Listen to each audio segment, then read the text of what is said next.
Hey everyone, my name is Anit Patel and you are watching Physics Pathshala YouTube channel and I welcome to all of you in this 10th lecture of electrostatics. Guys, in the earlier videos, we talked about the concept of electric field lines और मैंने बताया कि electric field lines की मदद से आप electric field को बड़ी आसानी से विजुअलाइज कर सकते हैं, बड़ी आसानी से समझ सकते हैं। आज का जो हमारा वीडियो है वो भी इलेक्ट्रिक फील्ड लाइंस पे ही बेस्ड है। कुल मिला के इलेक्ट्रिक फील्ड लाइंस की ही स्टडी करने वाले हैं आज के इस वीडियो में भी। लेकिन आज के इस वीडियो में हम जो भी बातें आपको सिखाएंगे उन्हें समझने के लिए आपको एक एडिशनल कॉन्सेप्ट की अंडरस्टैंडिंग होनी चाहिए and this is the concept of area vector.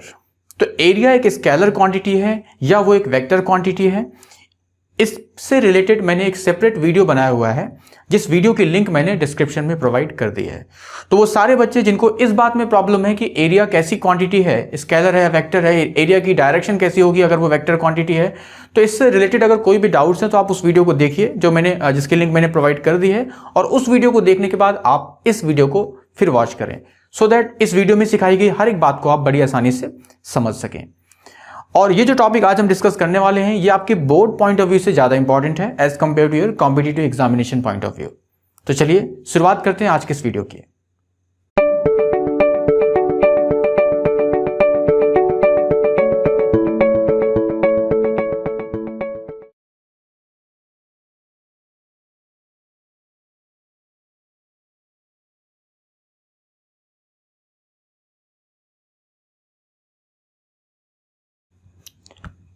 चलिए इस वीडियो की शुरुआत करते हैं सबसे पहले इलेक्ट्रिक फ्लक्स को समझने से।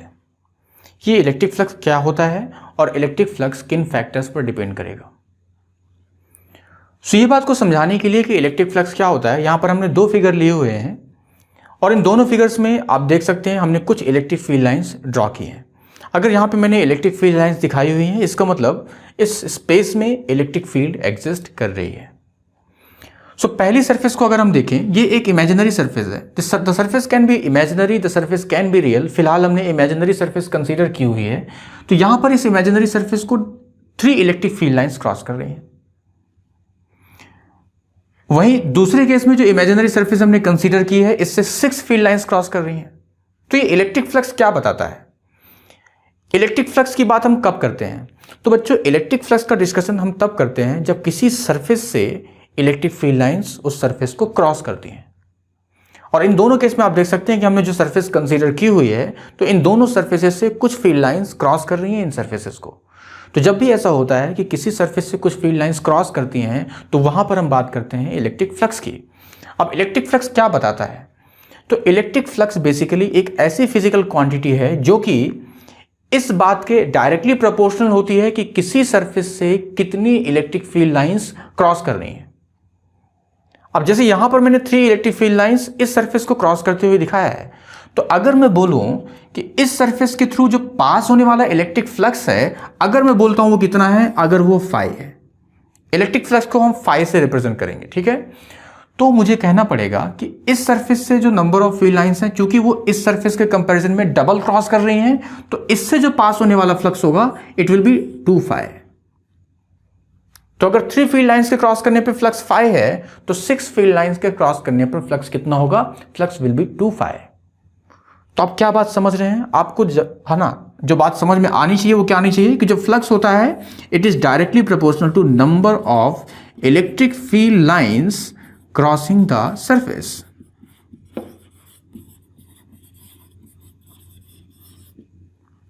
क्लियर? बहुत ही सिंपल सी बात थी। तो you can also write a definition of electric flux. Electric flux through a surface can be real, surface can be imaginary, is a physical quantity that is proportional to the number of electric field lines crossing that surface. I think every one of you are clear with the concept of electric flux. Very simple, proportional to the number of field lines crossing any surface. अब यहां पर देखिए बच्चे क्या गलती कर सकते हैं।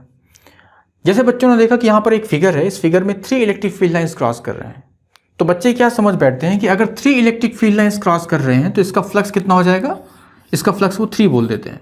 ऐसा कहना गलत है बच्चों,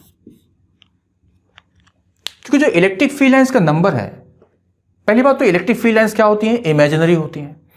और यहां पर किसी ने 3 ड्रॉ किया है, हो सकता है किसी की मर्जी होती, मैंने अपनी मर्जी से यहां पे एक इलेक्ट्रिक फील्ड लिख लिया। सपोज इलेक्ट्रिक फील्ड कितनी है स्पेस में, it is 2 Newton per coulomb. तो 2 न्यूटन पर कूलम के लिए किसी पर्सन ने 3 इलेक्ट्रिक फील्ड लाइंस दिखाई। हो सकता है कोई person 2 Newton per coulomb electric field के लिए 6 फील्ड लाइंस दिखाता। तो कितनी फील्ड लाइंस हमें ड्रॉ करना है ये हमारी मर्जी है। तो इस वजह से हम ऐसा नहीं कहेंगे कि 3 फील्ड लाइंस अगर हमें क्रॉस करती हुई दिखाई है तो फ्लक्स कितना हो गया 3, ऐसा कहना गलत है। हाँ, अगर यहाँ पे 2 न्यूटन पर कूलम है और आपने 3 फील्ड लाइंस दिखाई हैं, तो यहाँ पर अगर कोई 6 फील्ड लाइंस दिखा रहा है उसी डायग्राम में, तो इसका मतलब ये हुआ कि यहाँ पर जो इलेक्ट्रिक फील्ड होगी वो कितनी होनी चाहिए, it should be 4 newton per coulomb. मैं कंसीडर कर रहा हूं कि जो दोनों सर्फेसेस हैं imaginary surface, they are identical. तो अगर सर्फेसेस एक जैसी हैं लेकिन इस सर्फेस से ज्यादा फील्ड लाइंस क्रॉस कर रही हैं, डबल फील्ड लाइंस क्रॉस कर रही हैं, तो इलेक्ट्रिक फील्ड जो यहां पे होनी चाहिए इस स्पेस में वो कितनी होनी चाहिए, इसके कंपैरिजन में इलेक्ट्रिक फील्ड डबल होनी चाहिए। तो जो मैटर करता है वो करता है इलेक्ट्रिक फील्ड लाइंस का रिलेटिव नंबर, कि यहां पर 3 है 2 के लिए, तो यहां पर 6 है 4 के लिए। ये आप चेंज नहीं कर सकते, लेकिन हाँ इलेक्ट्रिक फील्ड लाइंस का नंबर आप जरूर चेंज कर सकते हैं, but the relative number of field lines you can not change. So ऐसा गलती मत करें कि आप सिर्फ फील्ड लाइंस को देख के उनको काउंट करके बोल दें फ्लक्स उतना ही है, ऐसा कहना गलत है। क्लियर? तो फ्लक्स केवल और केवल इस बात के प्रोपोर्शनल है कि कितनी फील्ड लाइंस क्रॉस करेंगे। Okay, please note it down.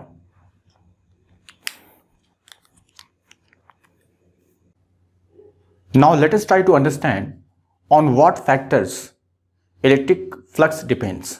Okay, तो कुछ डायग्राम्स मैंने अगेन यहां पे बनाए हुए हैं ये समझाने के लिए कि किन किन फैक्टर्स पर इलेक्ट्रिक फ्लक्स डिपेंड करने वाला है। तो सबसे पहले हम समझते हैं कि electric flux electric field intensity या इलेक्ट्रिक फील्ड के मैग्नीट्यूड पे कैसे डिपेंड करने वाला है। अभी हम जो भी डिस्कशन करेंगे हम ये अज्यूम कर रहे हैं कि जो इलेक्ट्रिक फील्ड स्पेस में है it is uniform electric field.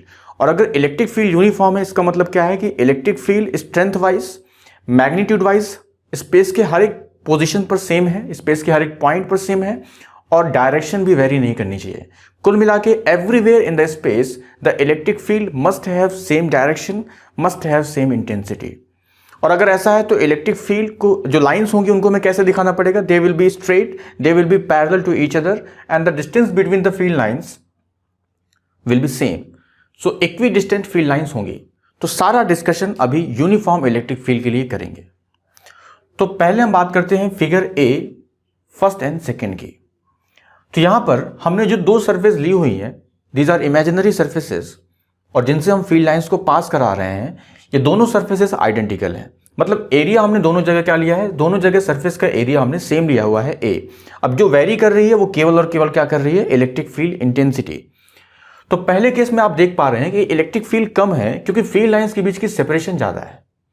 तो अगर इलेक्ट्रिक फील्ड कम है तो कम फील्ड लाइंस होंगी, और अगर कम फील्ड लाइंस क्रॉस करेंगी सरफेस को तो जो फ्लक्स आपको मिलेगा वो भी क्या होगा, वो आपको कम फ्लक्स मिलेगा। वहीं दूसरे केस में इलेक्ट्रिक फील्ड अगर ज्यादा हुई तो ज्यादा फील्ड लाइंस क्रॉस करेंगी उसी सेम सरफेस से, और अगर ज्यादा फील्ड लाइंस क्रॉस करेंगी तो फ्लक्स आपको जो यहां पर मिलेगा वो आपको ज्यादा मिलेगा। तो मैं कह सकता हूं कि अगर इलेक्ट्रिक फील्ड पे हम डिपेंडेंसी की बात करें, so the electric flux is directly proportional to the strength of electric field. ज्यादा स्ट्रेंथ होगी तो ज्यादा फील्ड लाइंस होंगी, और अगर ज्यादा फील्ड लाइंस क्रॉस करेंगी तो फ्लक्स ज्यादा मिलेगा। तो डेफिनेटली हम कह सकते हैं कि जो इलेक्ट्रिक फ्लक्स है it is directly proportional to the strength of electric field. I hope इसमें किसी को कोई डाउट नहीं है। अब बात करते हैं कि जो फ्लक्स है वो सरफेस के एरिया पे कैसे डिपेंड करने वाला है। तो इसको समझाने के लिए मैंने यहां पे फिगर बी लिया हुआ है। आप देख सकते हैं यहां पे अगेन कुछ इलेक्ट्रिक फील्ड लाइंस हैं, लेकिन यहां पर 2 सरफेस हैं। एक का सरफेस एरिया A1 है और एक का सरफेस एरिया A2 है। A1 हमारे पास स्मॉलर सरफेस है और A2 is a bigger surface. अब आप देख सकते हैं कि अगर सरफेस छोटी है ना, उसका एरिया कम है, तो ऐसे केस में जो नंबर ऑफ फील्ड लाइंस है वो कम क्रॉस कर पा रही हैं, क्योंकि अगर एरिया छोटा होगा, छोटा सा एरिया होगा तो कम फील्ड लाइंस आएंगे। वहीं अगर आपने एरिया को इंक्रीज कर दिया तो आप ज्यादा फील्ड लाइंस क्रॉस करेंगे। तो इसका मतलब ये हुआ कि जो इलेक्ट्रिक फ्लक्स है वो सरफेस एरिया कितना है इस पर भी डिपेंड करेगा, क्योंकि जितनी ज्यादा सरफेस होगी उतनी ज्यादा फील्ड लाइंस उससे क्रॉस करेंगी। तो यहां पर हम कह सकते हैं कि जो इलेक्ट्रिक फ्लक्स है it is also directly proportional to area of the surface. अब बात आती है जिस सरफेस से आप फील्ड लाइंस को क्रॉस करा रहे हैं उस सरफेस का ओरिएंटेशन कैसा है। और बच्चों यही एकमात्र वजह है जिसकी वजह से हमें एरिया की डायरेक्शन को कंसीडर करना पड़ गया, एरिया को समझना पड़ गया कि ये स्केलर है या वेक्टर, केवल इसी बात की वजह से। तो अब हम बात करेंगे कि जो सरफेस है जिससे फील्ड लाइंस क्रॉस कर रही हैं उसकी ओरिएंटेशन पे, उसकी डायरेक्शन पे फ्लक्स किस तरह से डिपेंड कर रहा है। तो जैसा कि आप यहां पे देख सकते हैं, जब आपकी जो सरफेस है वो ऐसी है तो देखिए फील्ड लाइंस इस तरह से क्रॉस कर रही हैं, field lines are crossing like this. तो फील्ड लाइन इस तरह से आ रही है और एरिया जो आपने लिया है, सरफेस जो आपने कंसीडर की है फर्स्ट पार्ट में, तो जो फर्स्ट पार्ट में जो सरफेस है वो कैसी है, वो फील्ड लाइंस के परपेंडिकुलर है। तो अगर कोई सरफेस फील्ड लाइंस के परपेंडिकुलर होगी तो मैक्सिमम फील्ड लाइंस क्रॉस करेंगे उसे। वहीं अगर आप इसे टिल्ट करते जाओगे, अगर आप टिल्ट करते जाओगे तो जो number of field lines cross करेंगे वो क्या होती जाएंगी, कम हो जाएंगी। और अगर सरफेस फील्ड लाइंस के पैरेलल हो गई, अगर सरफेस फील्ड लाइंस के पैरेलल हो गई तो फिर कोई फील्ड लाइन क्रॉस नहीं करेगी, they will just graze the surface but not cross the surface. तो अगर आप चाहते हैं कि maximum number of field lines cross करें तो उसके लिए सरफेस को इलेक्ट्रिक फील्ड के क्या होनी होगी, परपेंडिकुलर होनी होगी। और हमने ये भी सीखा है कि जो एरिया वेक्टर की डायरेक्शन होती है वो हमेशा सरफेस के परपेंडिकुलर होती है। तो अगर आपकी सरफेस ऐसी है तो हमने एरिया वेक्टर की डायरेक्शन ये अज्यूम कर लिया। आपकी चॉइस है, आप ये भी ले सकते थे, ये भी ले सकते थे, लेकिन हमने इसको लिया है एरिया वेक्टर। अब जब भी आपके पास कोई ओपन सरफेस होगी, जब भी आपके पास कोई 2D सरफेस होगी, तो एरिया वेक्टर की दो पॉसिबल डायरेक्शन में से कोई एक पॉसिबल डायरेक्शन आप अज्यूम कर लीजिए, लेकिन उस फिर पूरे एक्सप्रेशन में, पूरे सवाल में फिर आपको उसी एरिया वेक्टर की डायरेक्शन को पॉजिटिव लेना होगा। आप ऐसा नहीं कर सकते कि अगर क्वेश्चन में 1 2 3 कुछ पार्ट्स हैं तो अलग अलग पार्ट्स के लिए आप एरिया वेक्टर की डायरेक्शन अलग अलग वे में अज्यूम कर रहे हैं। उस पूरे क्वेश्चंस के लिए, उस पूरे एक्सप्रेशन के लिए आपको एरिया वेक्टर की डायरेक्शन को एक ही रखना होगा। तो यहां पर हमने इस एरिया वेक्टर की डायरेक्शन को पॉजिटिव लिया हुआ है। अब इलेक्ट्रिक फील्ड की डायरेक्शन भी यही है, एरिया वेक्टर की डायरेक्शन भी यही है। तो इस केस में हम देख सकते हैं कि जो इलेक्ट्रिक फील्ड और एरिया वेक्टर के बीच का जो एंगल हो गया, किसके बीच का एंगल, इलेक्ट्रिक फील्ड और एरिया वेक्टर के बीच का एंगल, वो कितना हो गया, 0 डिग्री। और इस केस में जो फ्लक्स मिल रहा है वो मैक्सिमम मिल रहा है, because maximum number of field lines are able to pass through this surface when the surface is placed perpendicular to the electric field lines। वहीं अगले केस में अगर हम बात करें तो अगले केस में क्या हो रहा है कि इलेक्ट्रिक फील्ड लाइंस अगर ऐसी हैं तो सरफेस भी इलेक्ट्रिक फील्ड लाइन के पैरेलल हो गई, सरफेस पैरेलल है। लेकिन एरिया वेक्टर कैसा होता है, एरिया वेक्टर तो सरफेस के परपेंडिकुलर होता है। तो एरिया वेक्टर ऐसा हो गया और इलेक्ट्रिक फील्ड ऐसा हो गया। और इस केस में हम कह सकते हैं कि थीटा हो गया 90 डिग्री, लेकिन फ्लक्स कितना हो जाएगा, 0, क्योंकि सरफेस से एक भी फील्ड लाइंस क्रॉस नहीं करेंगी और इसकी वजह से फ्लक्स आपको मिल रहा है 0। तो यहां पर हम कह सकते हैं कि जब थीटा 0 है तो फ्लक्स मैक्सिमम है, और जब थीटा 90 है तो फ्लक्स 0 है। तो क्या मैं कह सकता हूं कि जो फ्लक्स है it is proportional to cosine of the angle between electric field and area vector, क्योंकि जब थीटा 0 हो जाएगा तो cos 0 मैक्सिमम होगा, तो आपको मैक्सिमम फ्लक्स मिल रहा है। और जब थीटा 90 हो जाएगा तो cos 90 0 हो जाएगा, तो फ्लक्स भी क्या हो जाएगा, 0। तो अगर मैं इन तीनों बातों को कंबाइन करूं, अगर मैं इन्हें कंबाइनली बोलूं तो मैं क्या बोल सकता हूं, देखिए कि flux is equal to E A cos theta. Constant of proportionality 1 हो गया। जो भी कांस्टेंट ऑफ प्रोपोर्शनलिटी होता है उसे आप एक्सपेरिमेंटली कैलकुलेट करते हैं, तो कांस्टेंट ऑफ प्रोपोर्शनलिटी हमने 1 ले लिया यहां पर, और फ्लक्स हो गया आपके पास ई ए कॉस थीटा। अब ये कुछ जाना पहचाना सा लग रहा है। अगर आपने डॉट प्रोडक्ट पढ़ा हो तो ए वेक्टर डॉट बी वेक्टर का फॉर्मूला भी क्या होता है, ए बी कॉस थीटा। तो यहां पर भी हम कह सकते हैं कि अगर मैं इसे वेक्टर फॉर्म में लिखूं तो ये फॉर्मूला क्या बन जाएगा, देखिए ई वेक्टर डॉट ए वेक्टर। तो अगर इलेक्ट्रिक फील्ड इंटेंसिटी और एरिया वेक्टर का आपने डॉट प्रोडक्ट ले लिया तो आपको क्या मिल जाएगा, फ्लक्स। नाउ क्या ये फॉर्मूला हम हमेशा यूज कर सकते हैं, नहीं। ये फॉर्मूला आप तभी लगा सकते हैं जब इलेक्ट्रिक फील्ड स्पेस में कैसी होगी, यूनिफॉर्म। तो बी केयरफुल ऑफ दिस कि this formula is useful only for uniform electric field in space. तो इलेक्ट्रिक फील्ड कैसी होनी चाहिए, यूनिफॉर्म होनी चाहिए, तभी आप इस फॉर्मूले को यूज कर सकते हैं। तो सभी लोग इस बात को नोट करें, कोई डाउट हो तो कमेंट बॉक्स में मुझे तुरंत बताएं। अब ये जरूरी नहीं कि जो इलेक्ट्रिक फील्ड स्पेस में है वो यूनिफॉर्म ही हो, इलेक्ट्रिक फील्ड नॉन यूनिफॉर्म भी हो सकती है। तो अगर इलेक्ट्रिक फील्ड स्पेस में नॉन यूनिफॉर्म है तो ऐसे केस में हम इलेक्ट्रिक फ्लक्स को कैसे कैलकुलेट करेंगे। तो यहां पर आप देख सकते हैं कि जो हमने दिखाया हुआ है डायग्राम, यहां पर जो इलेक्ट्रिक फील्ड लाइंस हैं वो स्ट्रेट नहीं है, उनके बीच की सेपरेशन वेरी कर रही है, इसका मतलब इलेक्ट्रिक फील्ड जो है वो स्पेस में कैसी है, नॉन यूनिफॉर्म है। अब ऐसे केस में फ्लक्स को कैसे कैलकुलेट करना है, तो आपको पता है कि जब भी चीजें फिजिक्स में वेरी करती हैं तो आपको ऐसे केस में फिर कैलकुलस का यूज करना पड़ जाता है। यहां पर हमें कंसीडर करना पड़ेगा एक छोटा सा एलिमेंट। तो अगर मैं यहां पर एक छोटा सा एलिमेंट लूं, एक छोटा सा एलिमेंट मतलब इस सरफेस पे एक छोटा सा पार्ट, उस सरफेस का एक छोटा सा पीस, तो ये जो एलिमेंट मैंने लिया है ये काफी छोटा है, इसका एरिया मैं बोल रहा हूं, इसका एरिया है dA। So dA is the elemental area on this surface.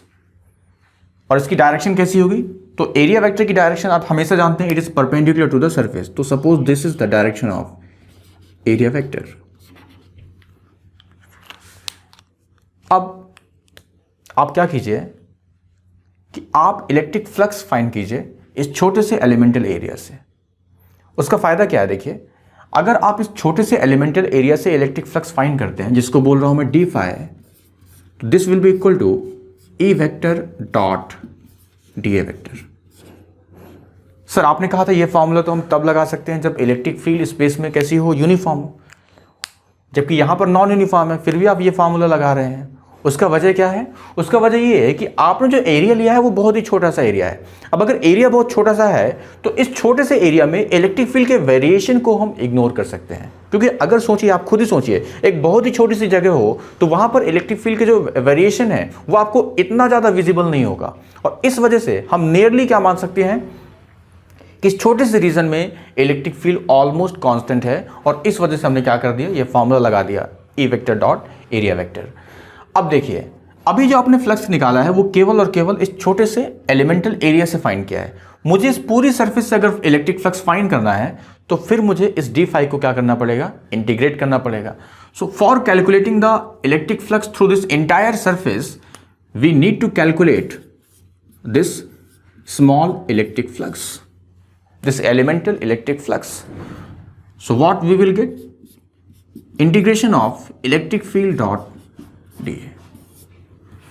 तो इस तरीके से अगर आपके पास कोई नॉन यूनिफॉर्म इलेक्ट्रिक फील्ड है और आपको इलेक्ट्रिक फ्लक्स को फाइंड करना है, तो पहले आपको एक छोटे से एरिया से इलेक्ट्रिक फ्लक्स को फाइंड करना होगा, और बाद में उसे अगर इंटीग्रेट कर दिया तो आपको total electric flux passing through that surface वो मिल जाएगा।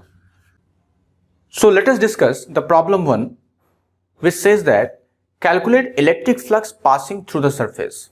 सरफेस आपको दिखाई गई है, देखिए यहां पर एक, अगर हम बात करें हमें इस सरफेस से इलेक्ट्रिक फ्लक्स को फाइंड करना है, सो यहां पे हमारे पास एक डिस्क जैसी सरफेस है और इसका रेडियस मुझे दिया गया है r, और इलेक्ट्रिक फील्ड यूनिफॉर्म है, क्योंकि आप देख सकते हैं कि जो फील्ड लाइंस दिखाई गई हैं they are straight, they are parallel, और इनके बीच की सेपरेशन भी कैसी है, इक्विडिस्टेंट है।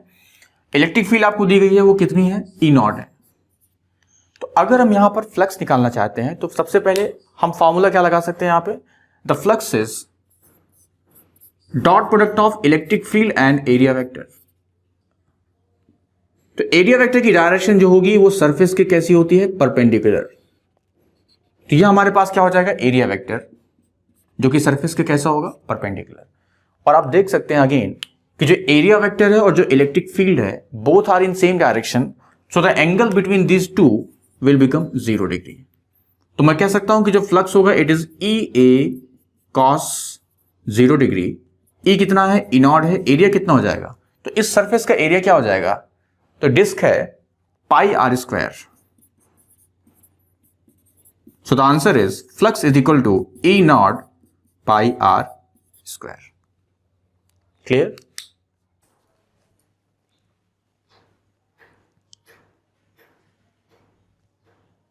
Now let us discuss problem number 2, which states that calculate electric flux passing through the surface. अब प्रॉब्लम 2 प्रॉब्लम 1 से थोड़ा सा कैसे डिफरेंट है कि यहां पर जो इलेक्ट्रिक फील्ड लाइंस हैं वो सरफेस के परपेंडिकुलर ना होके सरफेस के साथ किसी एंगल पे जा रही हैं, और वो एंगल हमें दिया हुआ है 53 डिग्री।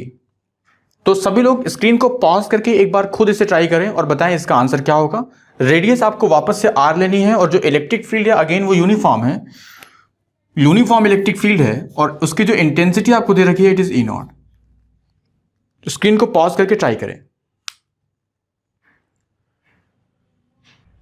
ओके, तो अगर हम इसका सॉल्यूशन डिस्कस करें तो देखिए यहां पर जो गलती बच्चों से हो सकती है वो क्या हो सकती है कि वो फॉर्मूला तो बिल्कुल सही लगा देंगे, ई डॉट एस या ई डॉट ए, एरिया को हम ए वेक्टर से रिप्रेजेंट कर रहे हैं, और ये आपका हो जाएगा ई A cos theta.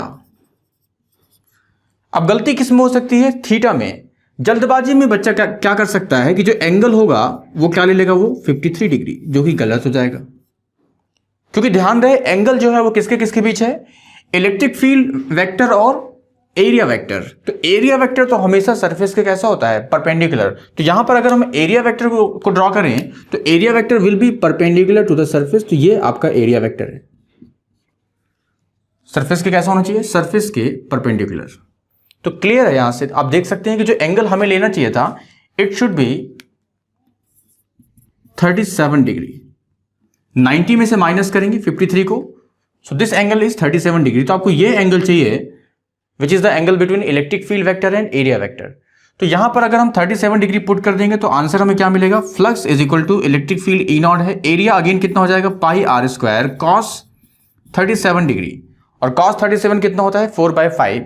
So the answer is 4/5 E naught pi R square. सो ध्यान रखिए एरिया वेक्टर हमेशा सरफेस के परपेंडिकुलर होता है, और जो एंगल है वो हमने एरिया वेक्टर और इलेक्ट्रिक फील्ड के बीच में लिया है। Let us move to next problem. Now let us take the problem 3, जिसमें आपको अगेन इलेक्ट्रिक फ्लक्स फाइंड करना है एक सरफेस से, और इस बार जो प्रॉब्लम दी गई है उसमें जो इलेक्ट्रिक फील्ड है वो सरफेस के पैरेलल है। तो सरफेस के पैरेलल आपके पास क्या दी गई है? Electric field lines. तो क्वेश्चन में आपको कंफ्यूज करने की कोशिश की गई है, और इससे पहले वाले क्वेश्चन में भी मैंने आपको बताया कि हमेशा जो एंगल आपको लेना होगा वो इलेक्ट्रिक फील्ड और एरिया वेक्टर के बीच में लेना होगा। सो इस एंगल की वजह से कंफ्यूज मत होइए, ये आपको जस्ट कंफ्यूज करने के लिए दिया गया है। अगर आप यहां पर ध्यान से फिर से देखें तो जो एरिया वेक्टर होगा, एरिया वेक्टर सरफेस के कैसा होगा? परपेंडिकुलर।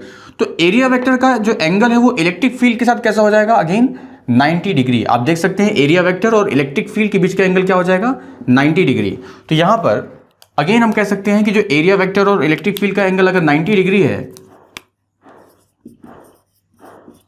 तो जो फ्लक्स होगा ई ए कॉस 90 डिग्री, जो कि कितना हो जाएगा? 0।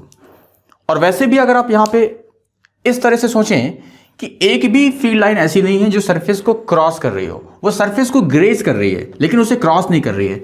सो if there is no electric field lines crossing the surface then the electric flux would be 0। Clear? Now let us take the problem 4। So the problem 4 states that calculate electric flux passing through the hemispherical surface. तो यहां पर हमारे पास एक hemisphere है और मुझे उसकी hemispherical surface यानी इस सरफेस से इलेक्ट्रिक फ्लक्स बताना है। ध्यान रखना कि जो कर्व्ड सरफेस है इस हेमिस्फीयर की, उस कर्व्ड सरफेस से आपको इलेक्ट्रिक फ्लक्स फाइंड करना है, और डायग्राम में उस रीजन को हमने शेडेड भी कर रखा है। तो सोचिए, स्क्रीन को पॉज कीजिए और थोड़ा सा इसके बारे में सोचिए कि हम कैसे निकाल सकते हैं फ्लक्स। सो अगर मैं इसका सॉल्यूशन डिस्कस करूं, देखिए बहुत ही सिंपल सा कॉन्सेप्ट है। सरफेस का शेप कैसा भी हो, अगर नंबर ऑफ फील्ड लाइंस दोनों सरफेस से पास करने वाली सेम है तो दोनों सरफेसेस से इलेक्ट्रिक फ्लक्स क्या होगा? सेम होगा। तो अगर आप ये निकालना चाहते हैं कि जो कर्व्ड सरफेस है जिसे हमने शेडेड कर रखा है इससे कितना इलेक्ट्रिक फ्लक्स पास कर रहा है, तो मैं आपको बोलूंगा कि आप कंसंट्रेट कीजिए इस हेमिस्फीयर के बेस पे। इस हेमिस्फीयर का बेस कैसा होगा? इस हेमिस्फीयर का बेस होगा सर्कुलर। तो मैं कह रहा हूं इस सर्कुलर पोर्शन से जितनी फील्ड लाइंस पास करेंगी, क्या उतनी फील्ड लाइंस इस हेमिस्फेरिकल की जो कर्व्ड सरफेस है उससे पास करेंगी? Yes of course. तो जितना फ्लक्स इसके बेस का होगा, जितना इलेक्ट्रिक फ्लक्स इसके बेस से पास कर रहा होगा, that same flux will be passing through the curved surface of this hemisphere. तो अगर मैं इसके बेस से यानी इसके सर्कुलर पोर्शन से इलेक्ट्रिक फ्लक्स जो पास कर रहा है उसे मैं कैलकुलेट करूं, तो ये जो बेस है ये कैसा है? सर्कुलर है। तो हम कह सकते हैं, और इसका एरिया वेक्टर कैसे होगा? तो अगर इसका बेस ऐसा रखा हुआ है, देखिए इलेक्ट्रिक फील्ड लाइन ऐसी है और बेस ऐसा है, तो बेस की जो सरफेस है वो इलेक्ट्रिक फील्ड लाइंस के परपेंडिकुलर है। तो क्यों ना मैं बेस का जो एरिया वेक्टर वो कैसा ले लूं? एरिया वेक्टर इस डायरेक्शन में ले लेता हूं। तो अगर बेस का एरिया वेक्टर हमने इस डायरेक्शन में ले लिया, बेस के perpendicular, so both area vector and electric field will again be in same direction. तो अगर इलेक्ट्रिक फील्ड और एरिया वेक्टर सेम डायरेक्शन में हो चुके हैं तो मैं कह सकता हूं कि एंगल कितना हो जाएगा 0 degree, and therefore flux through the circular base वो कितना हो जाएगा ई ए कॉस थीटा। ई कितना है, ई नॉट है, एरिया कितना हो जाएगा सर्कुलर बेस का पाई आर स्क्वायर।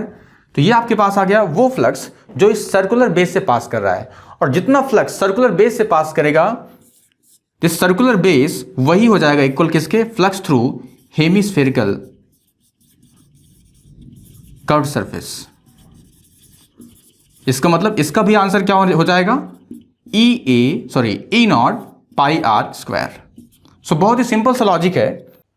नाउ अगर हम प्रॉब्लम 5 की बात करें तो प्रॉब्लम 5 भी कुछ प्रॉब्लम 4 के जैसे ही है।